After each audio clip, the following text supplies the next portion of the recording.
Welcome to the Create More Value podcast, sponsored by Fortuna Advisors, the boutique shareholder value improvement advisory firm. Create More Value is a series of conversations with senior executives, board members, investors, and other experts that have overcome challenges to create exceptional value for their companies. There are many ways to drive value, so we cover a wide range of topics. I am the host, Greg Milano, founder and CEO of Fortuna Advisors, and I hope you enjoy the conversation as much as I did.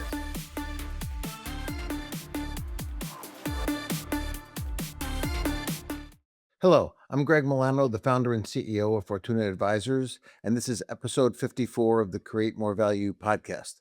Today, I'll be speaking to you myself without a guest about aspirational goal setting.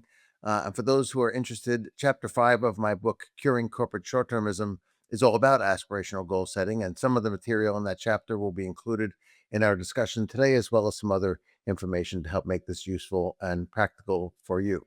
So, just a little bit about us before I get into aspirational goal setting.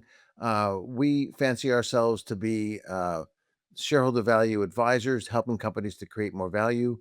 We do that through three main themes of what we do. The first is to bring people better insights about where they create value using a measure called residual cash earnings, or RCE, that tracks value better than traditional measures. Stands to reason that if you're making decisions to try to maximize something that relates more to value, you're more likely to make decisions that actually create value.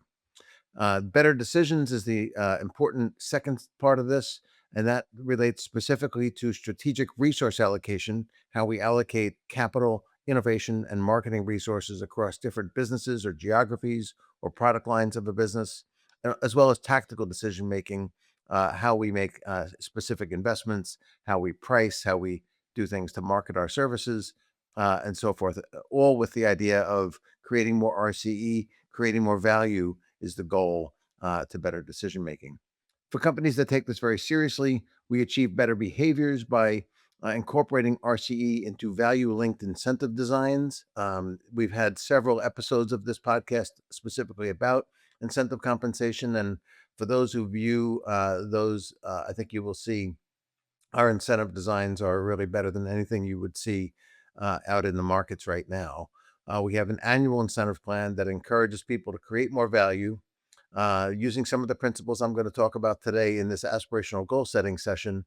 And we also encourage people to think more about the long-term implications of their actions, getting them to think and act more like long-term committed owners. Okay, so let's talk about aspirational goal setting. So, what are aspirational goals? To start out, they are goals that are a bit higher than the status quo, or are aspirational in nature. So they're stretch goals, if you will. Some people call them goals that go beyond the norm to try to get people, thinking outside the box. It's a catalyst to aspire people to think about, what do I need to do to be great? What do I need to close the gap to greatness? And it gets them thinking of things that they might not have otherwise thought of. Okay, so why should we set aspirational goals? Well, the second point here is to get managers and employees to stretch outside their comfort zone to try to achieve more than the status quo. We frequently find clients brainstorming to try to find innovative ways, innovative things they can be doing to try to create more value rather than just accepting the way things are. It creates a sense of urgency to pursue unexpected paths to success. Um, whereas people very often become content with the status quo, we want them to be a little uneasy. We want them to be a little bit unsure how they're going to get there. And that's what causes them to think a little harder and to stretch their minds toward finding very creative solutions and very creative ideas about how to more successfully grow the value of the organization. There are many obstacles that stand in the way, a couple of them really important ones, but there are many obstacles that stand in the way of achieving this.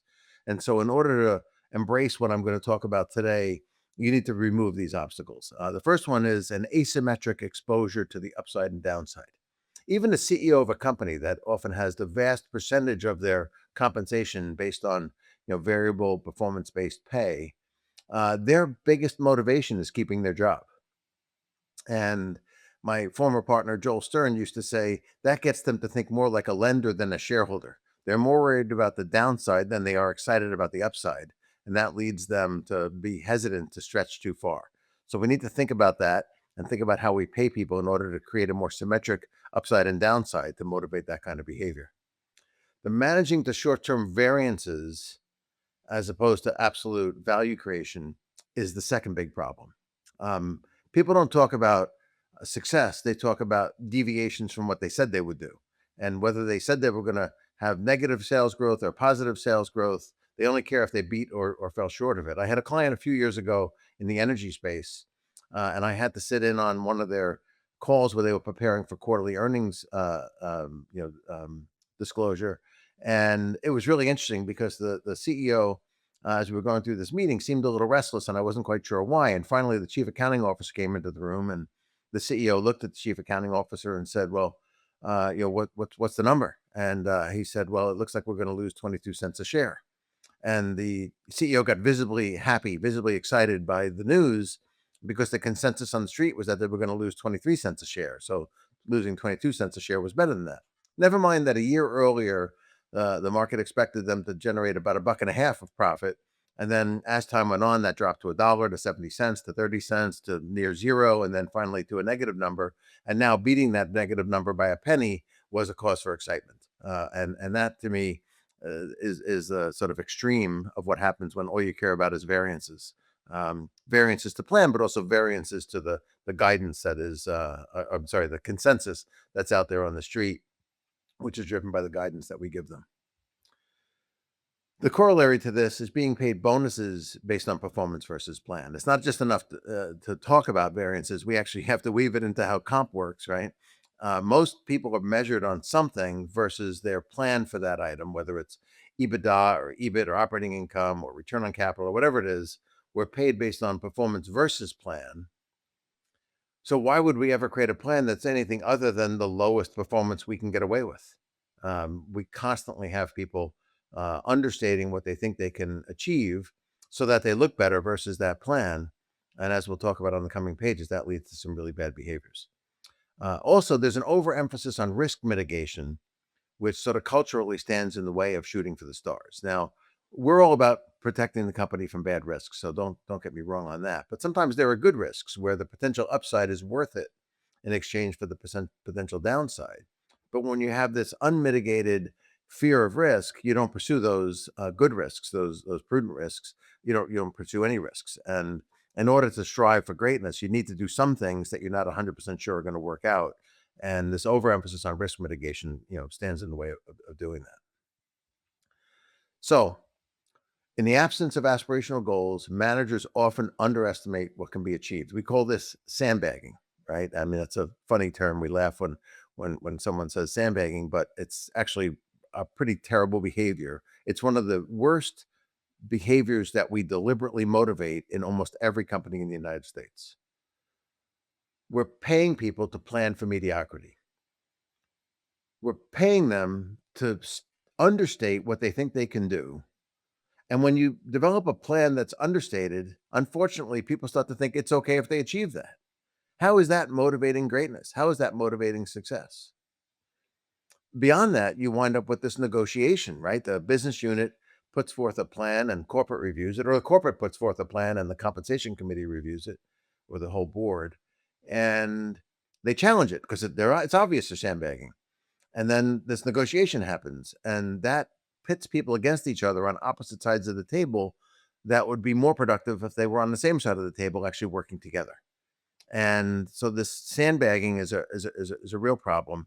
And it's almost impossible to create an aspirational goal setting environment where there's such sandbagging. Every time you put forth any kind of a stretched plan, people just dismiss it as being unrealistic, and it goes nowhere. The negotiation, by the way, has one other really bad effect, which is the concealing of information. People in a business unit withhold information from corporate, or people at corporate withhold information from the comp committee that could be used against them in the negotiation. How is corporate supposed to decide how to allocate resources across, let's say, 3 or 4 business units if the business units are concealing information from them that could help them to make the best decisions possible? These are just very common problems that happen in almost all companies. And people often just accept it as, well, but that's the way it is, but it doesn't have to be that way. Again, we have other podcasts that talk about our incentive plans that stop measuring against plan and measure against absolute value creation. I'm not going to spend a lot of time on that here, but achieving what we're talking about today on aspirational goal setting is much easier if you have an incentive plan like the one that we describe in our other sessions and is also described in my book. So once managers get used to striving for aspirational goals, they start to consider the impossible to be possible. Now, one great example of this happened, over 70 years ago when it was widely believed that running a mile in under 4 minutes was physiologically impossible. A lot of experts, health experts, and athletes felt it was impossible, that there was a limit to how fast people could run. And if you went beyond that, you had serious health risks. Some people thought their heart was going to explode or other things. And that went on for decades and decades until in May of 1954, Roger Bannister broke the 4 minute mile. And once he did it, that proved it was possible. No longer did people think it was impossible. Somebody actually did it. And within the next 2.5 years, 10 more people did it. And since then, I think over 2,000 more people have done it. So, Roger Bannister created an environment where people started to believe something that previously was thought impossible was possible. And once people believed it was possible, they could do it. Or they found it easier to pursue it. This same thing happens inside companies. People think achieving a certain growth rate or achieving a certain margin or achieving a certain market share is impossible. Um, but once they actually achieve a stretch goal, their whole mindset starts to change. All of a sudden, things that they also thought were impossible, they start thinking, wow, maybe that's not impossible either. Maybe we could do that. Maybe we could do this. It creates a very different kind of culture where people are trying to strive for greatness rather than afraid of failing on their way to those paths. So, step one in trying to embrace aspirational goals is to stop punishing managers for developing aggressive plans. Stop paying them less by measuring them against those aggressive plans. When you do that, you're basically just encouraging them to stop planning aggressively and to sandbag, as we've discussed. To do this, you have to stop emphasizing variances to plan in incentive compensation and operating reviews. And it's very important that you think about both of those because we've had companies where we've changed the incentive plan to stop measuring against budget, but where the operating reviews are still largely driven by variances to budget and none of the behaviors change. Even though the incentive plan encourages them to shoot for the stars, they don't do it because they're afraid they're going to be beat up in the operating review. So you need an alignment between what happens in the operating review and what's happening in the incentive plan in order to allow people to be aspirational and to embrace this kind of way of thinking. And instead emphasize absolute value creation, whether it was planned or not. And this is a really hard behavior to change. People spend decades studying carefully the variances and figuring out what went wrong and beating people up over those things. And trying to change that behavior is a challenge. It can be done. I've witnessed it. I've done it. But it's not something that you just tell people and then they behave differently. It's a change management process that requires repeated reinforcement in order to achieve it. Now, we published an article back in 2016, just under 10 years ago, called Stop the Quarterly Madness. I did this along with Allison Cavacino, one of our very great colleagues back then. And we did some research, which was very cool. And the sort of gist of it all are variances more important or is performance more important? Is absolute performance more important? And we looked at EPS and we looked at it a couple of different ways. And what we really tried to emphasize is how important is it that EPS beats the consensus? Is it better to beat consensus by, let's say, generating 3% EPS growth when the analysts expected 2%? Or is it more better to produce 8% growth when the analysts expect 10%? In other words, being aspirational and almost getting there, is that better? Or is it better to be conservative and beat the goals? And a lot of people feel like it's better to be conservative and beat the goals. And when we did a study of individual quarters, and we did data over almost a 10-year period for the Russell 1000 on this, so it was a very, very large sample of data. When you looked at it over individual quarters, what we found was people are right. It's more important to beat estimates than it is to have actual improvements. This is a 2x2. Up and down is beating or not beating estimates. Left to right is beating last quarter or not beating last quarter. And you can see, easily with the color coding, that up and down is what matters, beating or not beating estimates. And actually, the numbers the other way go the wrong way, right? Uh, uh, Having EPS higher than the prior quarter leads to less performance than lower, which makes no sense. But within individual quarters, it's so dominated by meeting or beating estimates that the left to right almost doesn't really matter. But when we opened it up to longer periods, and in the article, we look at 4-quarter periods, 8-quarter periods, and 12-quarter periods. I'm just going to talk about the first one, the 4-quarter period here. It all changes.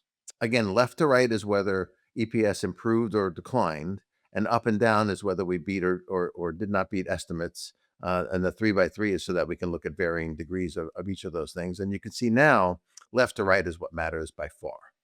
Okay, improving EPS matters far more than how often you beat the estimates. So in any given quarter, meeting or beating estimates matters a lot, which is why people tend to focus on it because that's the data they think about.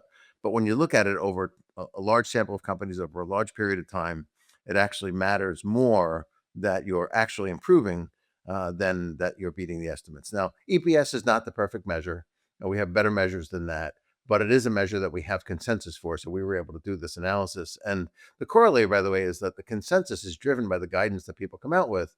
And the guidance that people come out with is driven by their internal plans. So this really is about, do the variances matter more, variances to plan matter more, or does absolute improvement matter more? And it's clear the evidence is strong that the absolute improvements matter much more than the variances.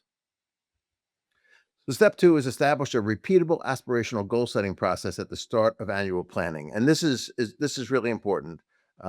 We need to have the process occur right before the planning process. So as people are developing their plan, that's when they're thinking about all the things they could be doing in their plan, and trying to strive for the aspirational goals can be really valuable. Now, it's really important to have the right amount of stretch.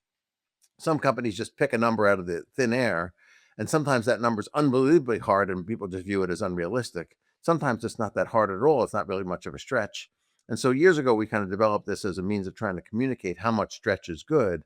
And in this case, what we're saying is being somewhere between the 60th and 80th percentile is really the right place to be. In fact, we often say, strive for the 75th percentile, which is the entry point into the top quartile. And that will give you a decent amount of stretch, but something that's not totally unrealistic. Okay. So what does that mean? How do you actually think about those probabilities? Well, we do our analysis using a very complete measure of economic profit. It's a cash-based measure of economic profit. It captures growth, it captures margin, it captures capital productivity, and it tracks share prices better than traditional economic profit or EVA. And even if we're eventually going to end up giving people aspirational goals in terms of growth and margin and return on capital, we start out by doing it this way because it's such a complete measure. We get such a good answer. And then we can translate it into, in order to achieve that residual cash earnings, you'll need this much growth, this much margin, and this much investment, and so forth. But this is a really sort of complete way to think about the performance during the analysis stage. So if you're a public company, you can do this analysis directly. If you're a private company, you can do this analysis using public peer companies. But what we're looking at here is if you look at the stacked bar on the left, the lower bar is the current share price.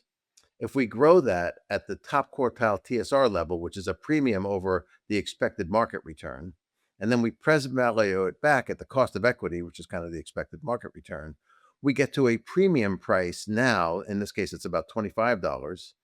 And what we're saying is that the future that present values to $25 will likely translate to top quartile TSR as the discounting, as the performance is achieved and the discounting is undone.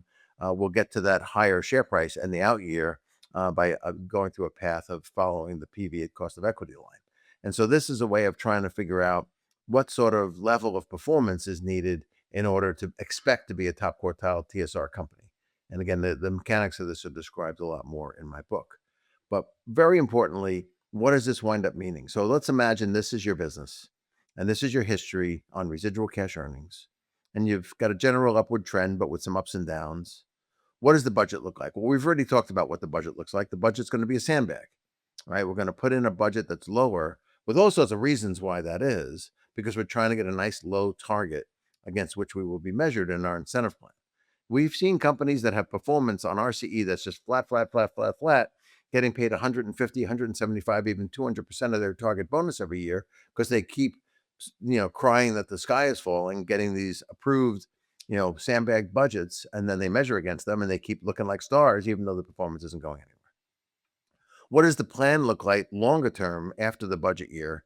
It tends to look like this. It tends to be upward sloping like this because you want to justify all the investments that you're trying to get approved.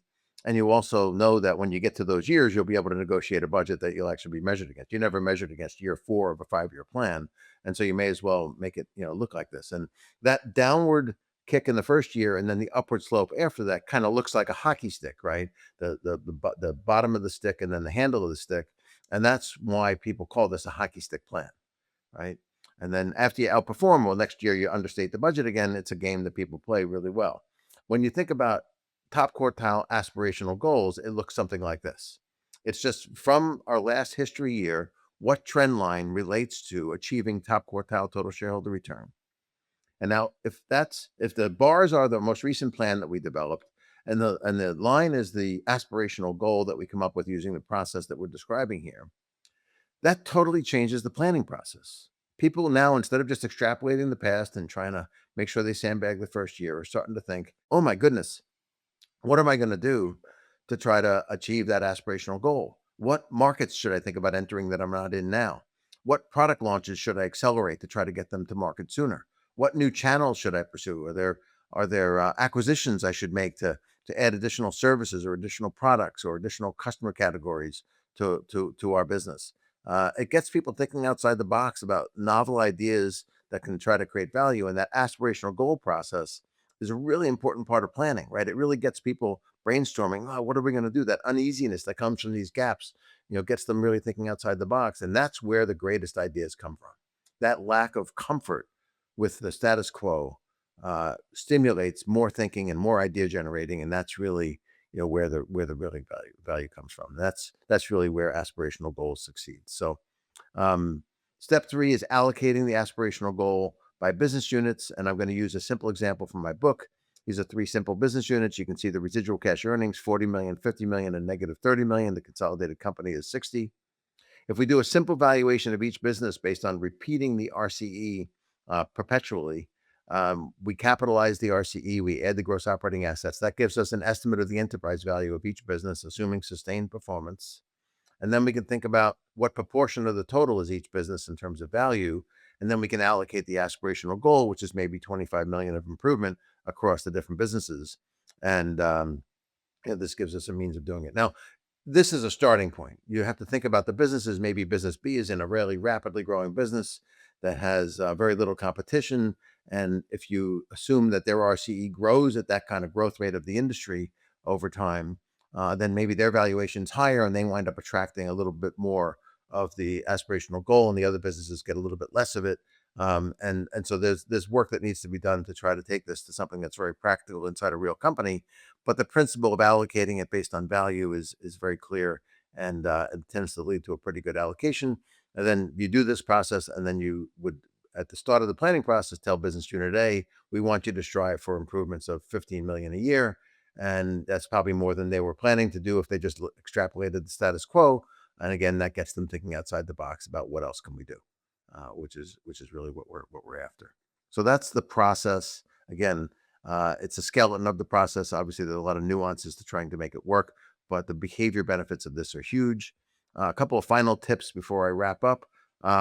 This is a process that at most companies evolves over time.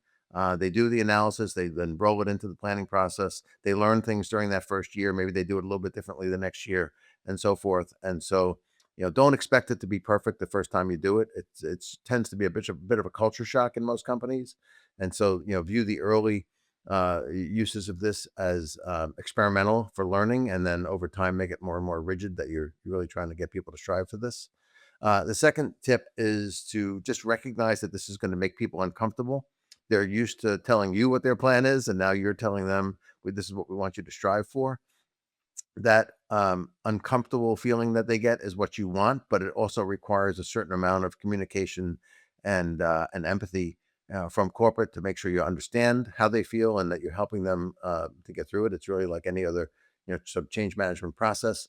And lastly, to make this work, it's really important to change the incentives and the operating reviews to stop relying so much on variance analysis and make them more dependent on absolute value creation. I hope this has been helpful. If you have comments or questions, feel free to reach out to me. I'm always available, and I hope that you found this to be useful.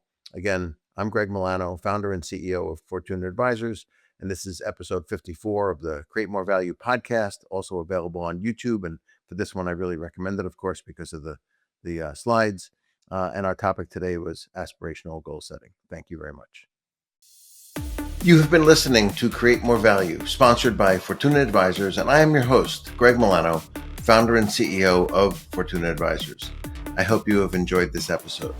Fortuna Advisors helps companies with strategy, capital deployment, business management, corporate culture, and incentive compensation, all aimed at driving top quartile total shareholder return and the equivalent for private companies.